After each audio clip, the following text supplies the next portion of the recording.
Hello everyone. कैसे आप लोग? उम्मीद करते हैं आप लोग बहुत बेहतरीन होंगे और अच्छे तरीके से अभी पढ़ाई को कर रहे होंगे। देखो, लास्ट लेक्चर में हमने टोटली बहुत ही अच्छे तरीके से एड्रिनल ग्लैंड को कवर किया है। अगर वो लेक्चर आपने नहीं देखा तो जाके देखिए, मिस आउट मत कीजिए, क्योंकि मैंने बहुत ज़्यादा डिटेल्स में आपको एक एक चीज़ को समझाया है एड्रिनल ग्लैंड के बारे में। ठीक है, बहुत सारा एक्स्ट्रा एडिशनल इन्फॉर्मेशन भी दिया है जो कि सिलेबस में नहीं है, बट हाँ बहुत ही इंटरेस्टिंग है जानने के लिए। आपके जानोगे तो बहुत अच्छा लगेगा। तो उस लेक्चर का लिंक आपको नीचे डिस्क्रिप्शन में दे दिया गया है। देन उसके बाद जो आपका टॉपिक आता है इस चैप्टर में वो आता है एंडोक्राइन पैनक्रियास। तो हम लोग आज डिस्कस करने वाले हैं पैनक्रियास के बारे में। तो चलिए बिना किसी इंतजार के हम लोग आज के लेक्चर को स्टार्ट करते हैं। आपके एक छोटा सा काम, कॉपी कलम निकालिए, कॉपी के ऊपर हेडिंग लगाइए पैनक्रियास, कोरिया पंक्ति को अपने साइड कीजिए और लिखने का आदत डालिए। ठीक है, बाकी जो पीपीटी है वो आपको टेलीग्राम पे मिल जाएगा। आप टेलीग्राम चैनल का लिंक कहाँ होता है? डिस्क्रिप्शन में होता है, जो सबको पता है। आपको नहीं पता है जाके अभी चेक कीजिए।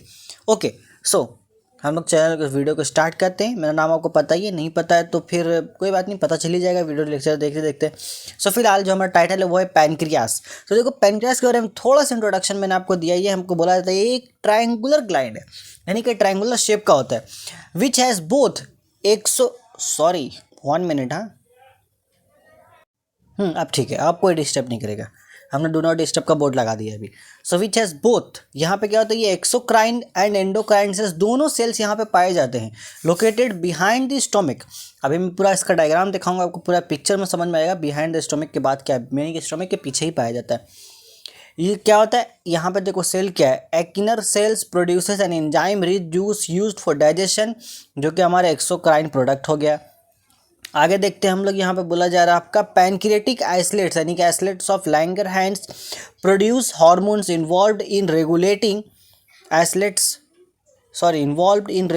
एंड स्टोरेज एंड यूज़, यहाँ पर कट गया। ओके, नो प्रॉब्लम, इतना ही याद रखते हैं हम लोग। Involves in regulating storage and use, वहाँ पे यूज़ होता है आपका। आगे यहाँ पे डिटेल यूज़ अभी आएगा आपका आइसलेट्स ऑफ लैंगरहैंस का। देन देखते हैं हम लोग नेक्स्ट पेज में। तो यहाँ पे देखो, ये इसका छोटा सा पिक्चर है। ये तो गॉल ब्लैडर हो गया, ये हमारे स्मॉल इंटेस्टाइन यहाँ पर जो आपका आ रहा है। देन ये है आपका पैनक्रियाज, ये जो पार्ट आपको दिख रहा है पैनक्रियाज है। ये पैनक्रियाज डक्ट देखो यहाँ पे दिखाया जा रहा है ब्लैक एरो से, पैनक्रियाज डक्ट। ये पैनक्रियाज यहाँ पे हमने दिखाया, एक छोटा सा हिस्सा यहाँ से हमने निकाला है। अभी ये जो छोटा सा हिस्सा है, ये जो छोटा सा हिस्सा है, इसको जो हमने निकाला है, इसको यहाँ पर हमने जूम करके दिखाया है आपको। ये देखो, तो यहाँ पर ये है आपका डक्ट, पैनक्रियाज डक्ट जो हम लोग बात कर रहे थे। अब ये जो छोटा सा हिस्सा हमने जूम करके दिखा रहे, तो पैनक्रियाज अंदर में 3 हिस्सा पे देखो बढ़ गया है।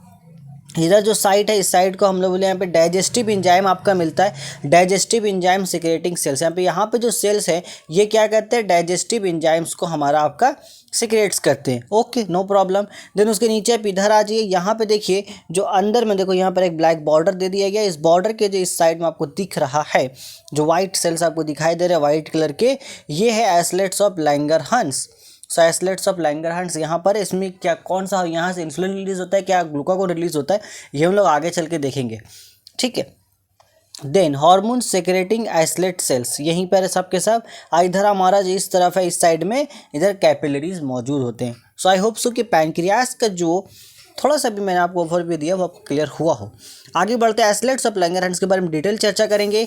सो यहाँ पर पॉल लैंगरहैंस जर्मन मेडिकल यहाँ पे थे आपके भैया, स्टूडेंट थे। इन्होंने ही सबसे पहले डिस्कवर, जर्मन मेडिकल स्टूडेंट थे पॉल लैंगरहैंस, उन्होंने फर्स्ट डिस्कवर इन डॉग्स इन 1869। सो 1869 में डिस्कवर किया था इन्होंने डॉग्स में, इस वजह से इनका नाम भी पड़ गया islets of Langerhans. 1 to 2% of the pancreatic mass, 1 से 2% मास से ले लेता है पैनक्रियास का। 1 to 2 million islets in humans. Quantity कितनी ह्यूमंस में, तो 1 से 2 मिलियन आइसलेट्स हमारे ह्यूमंस में पाया जाता है। समझ लो इतना ज़्यादा आइसलेट्स सेल्स हमारा पाया जाता है ह्यूमंस में। यहाँ पर बीटा सेल्स भी होता है, यहाँ पर 3 तरह का सेल्स पाया जाता है आइसलेट्स ऑफ लैंगरहैंस में, एक अल्फा सेल, बीटा सेल और एक आपका गामा सेल। तो बीटा सेल क्या प्रोड्यूस करता है, इंसुलिन। अल्फा सेल क्या प्रोड्यूस करता है, ग्लूकागोन।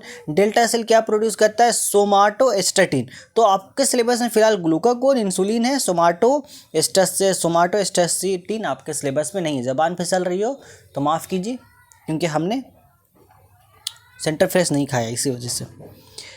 सो F cell produces pancreatic polypeptide. एक और सेल यहाँ पर जिसको हम लोग कहते हैं एफ सेल, ये हमारा पैनक्रियाटिक पॉलीपेप्टाइड रिलीज करता है। ये भी आपके सिलेबस में नहीं है। हम लोग यहाँ पर डिटेल चर्चा करेंगे सिर्फ अल्फा सेल और बीटा सेल के बारे में।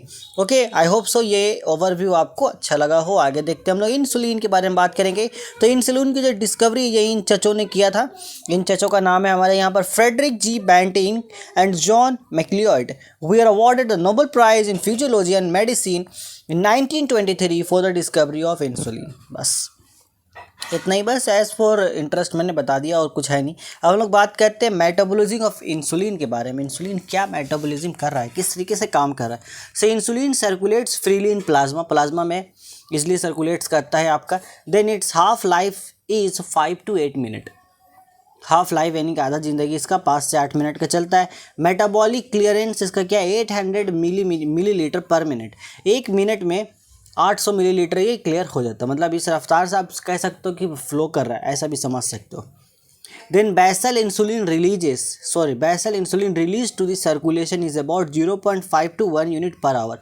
हर घंटा आपका 0.5 से लेके 1 यूनिट इसका रिलीज होते रहता है बॉडी में। इसका आपका ये आप कह सकते हो कि बॉडी में इसका क्वांटिटी को कंट्रोल करने के लिए इस तरीके से रिलीज़ होता है।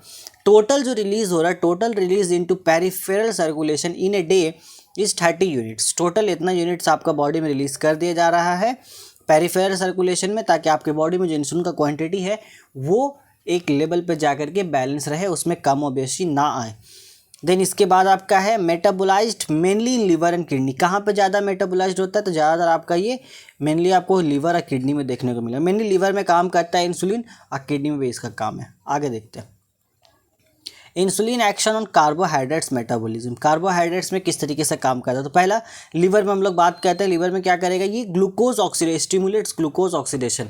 ग्लूकोज का ऑक्सीडेशन करके ये क्या करता है भैया, ग्लूकोज का ऑक्सीडेशन करेगा, ग्लूकोज को तोड़ेगा एंड देन इस तरीके से यहाँ पर बॉडी में शुगर के लेवल को कम करता है।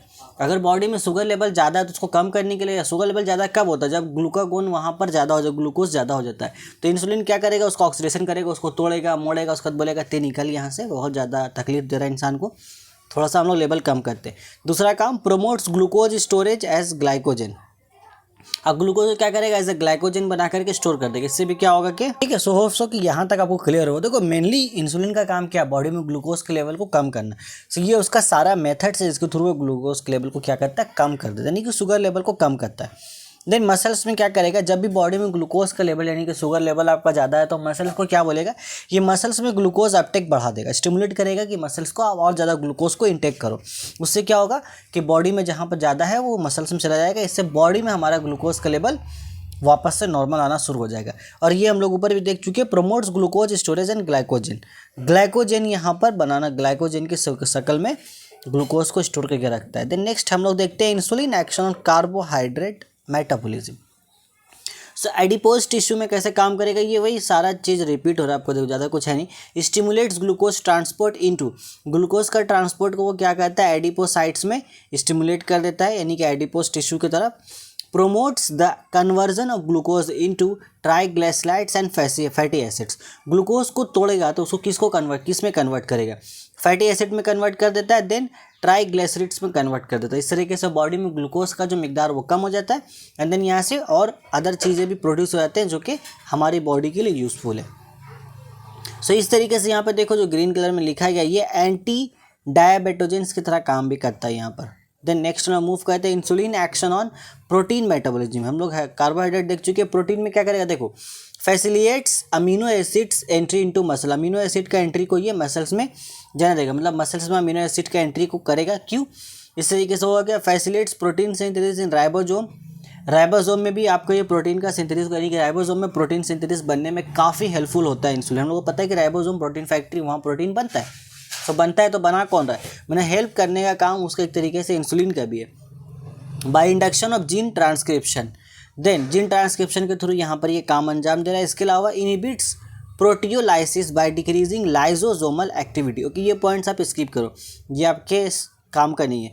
तो इस तरीके से यहाँ पर ये आपको देखो एनाबॉलिक हार्मोन के तौर पर भी काम करता है। ये हो गया आपका। अब बात करते हैं ग्लूकागोन के बारे में।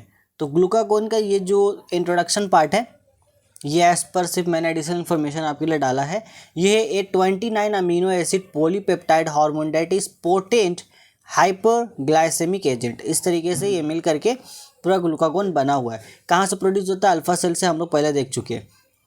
It's major target is a liver, जहाँ पे ये क्या कहता है, मेजर टारगेट क्या है? लीवर है। अब ग्लूकागोन क्या करेगा? देखो, जब अगर मान लो बॉडी में ग्लूकोज का लेवल जो है कम हो गया, उसको बढ़ाना है, तब आएगा हमारा ग्लूकागोन, तब हमारा हीरो आएगा ग्लूकागोन। ये बोलेगा भाई रुको मैं बढ़ाता हूँ, अभी तक तो इंसुलिन आके मेरे को कम कर रहा था, अब मैं बढ़ाता हूँ।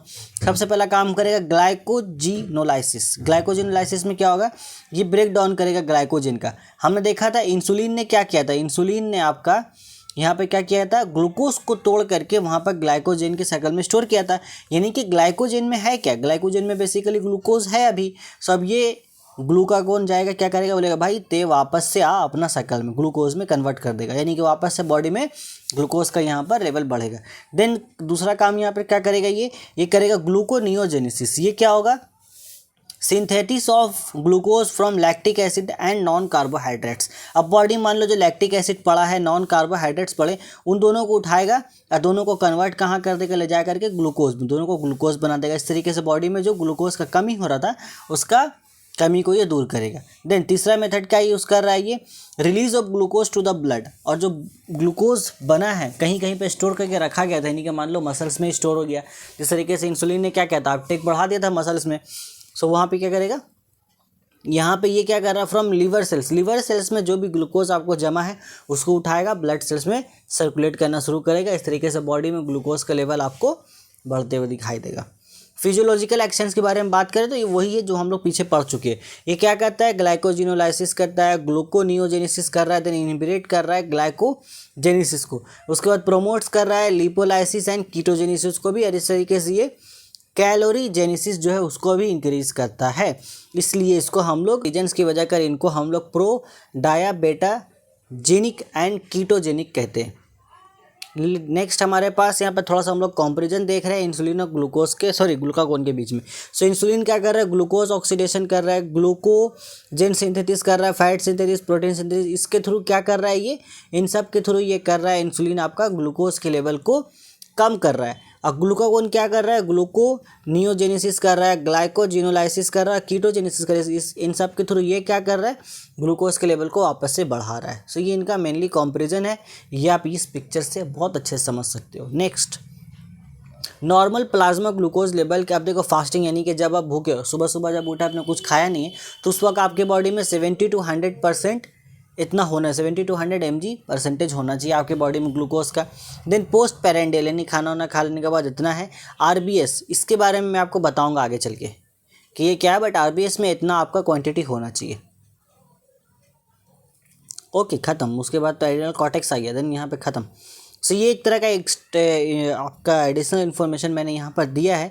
अब RBC के बारे में मैं आपको एक शॉर्ट वीडियो बना करके समझा दूंगा क्या है, क्योंकि ये आपका सिलेबस में इंक्लूड नहीं है, बट जब आ चुका है तो एज पर इन्फॉर्मेशन आपको यहाँ पर बता दिया जाएगा। सो होप सो ये जो सारी चीज़ें हमने अभी पढ़ी ये आपको अच्छे से समझ में आया हो। अगर समझ में आया तो वीडियो को लाइक कीजिए, पसंद आया तो आप नीचे कमेंट करके बताइए। कुछ चीज़ें डाउट्स है तो वो भी आप कमेंट कीजिए। अदरवाइज़ हम लोग बहुत जल्द मिलेंगे अपने नेक्स्ट लेक्चर में, जहाँ पर हम बात कर रहे होंगे आई थिंक एड्रिनल पैनक्रियास के बाद जो अपने को अब पढ़ना है, मुझे टॉपिक याद नहीं आ रहा है, देख लेंगे क्या टॉपिक है, बट वो पढ़ लेंगे। उसके बाद एक और 2 ही लेक्चर्स बचा, एक और ग्लैंड है उसके बारे में डिस्कस करेंगे। देन लास्ट लेक्चर आएगा जहाँ पर हम लोग डिस्कस कर रहे होंगे कुछ डिसीज़ के बारे में, यहाँ पर कौन सा हार्मोन की डिफिशियंसी से वजह कर क्या डिसीज़ होता है और किनका ज़्यादा रिलीज होने से भी क्या डिसीज़ होता है। ओके, बस इतना ही है, चैप्टर हमारा ख़त्म हो जाएगा। सो अच्छे से पढ़ाई कीजिए, हम लोग बहुत जल्द मिलने वाले हैं अपने नेक्स्ट लेक्चर में। तब तक take care, till then good bye.